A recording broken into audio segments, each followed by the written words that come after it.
Food trucks have become one of the latest Boston trends. In fact, as BU students walk around campus, it's hard to miss one of the many new food trucks located right on Comm Ave.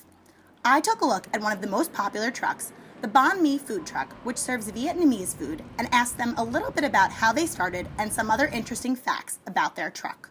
So it started pretty much a little bit over 2 years ago, and the owners, Patrick Lynch and Ali Fong, are a married couple, and she's a chef, and he originally was kind of like a financial guy, and she just had this idea to open a food truck, so they joined the Boston Food Truck Challenge and ended up winning that 2 years ago. And so then they opened up one truck, and now there's 3 trucks in a restaurant.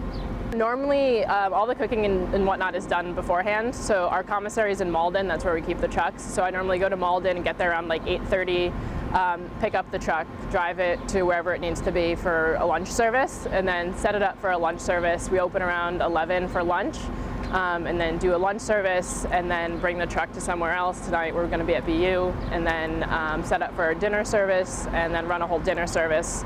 Close around 7:30, drive the truck back to Malden, drop it off, and that's pretty much an entire day. Most people definitely start out with the sandwiches. The pork sandwich is probably like the biggest seller.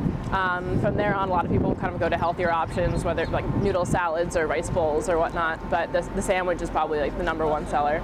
I started doing it and kind of figured it was just going to be like a random part-time job, and ended up doing it full-time and managing and whatnot, and the company has grown a lot since I've been there, so it's been nice to kind of see the progression of where the company was to where it is now and how popular it's gotten. And so yeah, I kind of just stayed on and mainly really just enjoyed the people.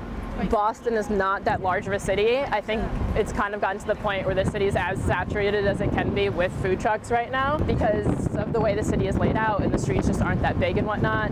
There aren't that many just physical spots for trucks to park. So it's kind of, I think it's getting to a point where it's gonna I think it's still gonna stay strong, but you're not gonna see like the amount of new trucks opening every year. While Boston may not have any new trucks opening, you should definitely check out some of the ones already on campus, especially the Banh Mi truck.